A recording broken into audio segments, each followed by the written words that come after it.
Hi there, it's Natasha and thank you so much for joining me today. Today I have a really fun technique and we are going to be embossing ribbon. And I guess I was inspired because my ribbon box that I have was looking rather scruffy, so I decided to tidy them all up, and then when I was getting some of them out to kind of wind them up nicely, then I was like, this could be fun because the ribbons sit right next to my embossing folders. So I am going to do some embossing today, and what I found to work the best is using some double-sided adhesive sheets. I like these scrapbook.com ones because these are a kind of thicker double-sided adhesive, whereas the ones like Stick It, which are really thin, are great for die cutting, but these ones here are really good and a little bit sturdier once you take off both of the front and back release papers. So I'm going to pop these down, and this is how I kind of always line things up. I just take a corner back and then I line up the rest of it, and then once I have everything exactly where I want it to go, I press down that corner, and then everything else will just fall right into place when you take off that release paper. And this is the easiest way I find to kind of line up when I'm doing double-sided adhesive sheets so that I don't go wonky and don't go off the side of the page or anything. Now I have this gorgeous thick beautiful satin ribbon here. I'm just using what's in my stash. I don't even know where I got this one from, but I've obviously kept it for some reason because it's gorgeous. But I am going to pop this down on an angle, and then that way I don't have to worry about things being straight. Then I have a few of these skinnier ribbons here, and I am just going to kind of butt these right up next to each other. You could use any ribbons that you have in your stash. I'm sure we all kind of have some tucked away, and I am just going to kind of repeat the pattern. This is a fairly bold, I guess all of that blue is quite a lot. I mean, you could definitely use lots of little ribbons, or any size thickness that you have is going to work. And it doesn't actually matter if you get little bumps and things or little air pockets, because embossing them will take those all away. And I have just cut very roughly around the edges there, and that is panel number 1. My ribbon did go on really smoothly, but when my kids gave it a go and theirs was a little bit bumpy, it actually worked out perfectly fine and all the bumps went away. So don't worry about that if that happens whilst you're popping your ribbons down. This time I have a whole lot of these really skinny little ribbons, so I'm going to do, I think there's about 5. There's like a blue, a purple, a pink, and then a light pink, and then a white ribbon. So I'm going to put these all down. Again, I like doing them on a diagonal because that way you can't tell if they are straight or not. But there are lots of great options when it comes to kind of using up your ribbons in card making. One of my most favorite ways is when you are weaving it, and I have a really gorgeous video on that, and I will have that video linked down below in the description box below this video in case you are interested in checking out more ways to use up your ribbons in card making. But once I have finished all of these little strips, I just use my scissors and trim off the edges. Now I was looking at this one here, the blue one, and I felt like I needed a little bit more ribbon in between. I felt like that turquoisey blue was quite overwhelming. So I actually decided here to come back in and do one more. So just doing the exact same process, and I really love this gorgeous big wide ribbon. And in fact, you can see I've got it there in that kind of salmony pinky kind of color. But I'm just going to use the blue again, and then this time in between I do 3 strips of the skinnier ribbon. So I do a blue, a white, a blue, and then back to the turquoise color. So either. I just felt like there was a little too much in the first card, although this one does end up very similar. So once I've trimmed off those edges, the next part is super simple. Now all you have to do is run these through with your embossing folders. Now because of the double-sided adhesive and the fact that we did it on cardstock means that it is going to really keep all of that beautiful shape with the ribbon. So I am not worried about this kind of flattening out or anything like that.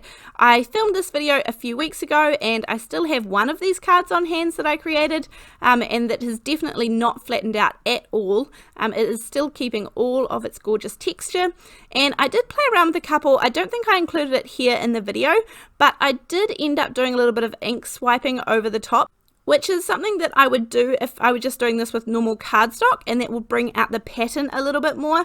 Make sure I used a permanent ink, like an archival ink, to go over top, but I must admit the pattern was fairly easy to see with the ribbon, and I really love that striped one, but the blue one is probably my favorite embossing pattern, so that is the one I'm going to go ahead and show you how I turned this into cards, because it is very fun to make backgrounds.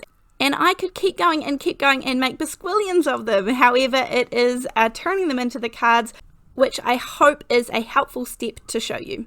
So I have the Hero Arts Infinity rectangle die set here. This is just a die set with a whole lot of dies, and they are very, very close together. And this is something that I really invest in. I love these. I have a few sets of them, circles and squares and rectangles and things, and that way I can do lots of different things. But I today am creating a nice big frame, and this is going to frame up my ribbon edges, my ribbon embossed piece.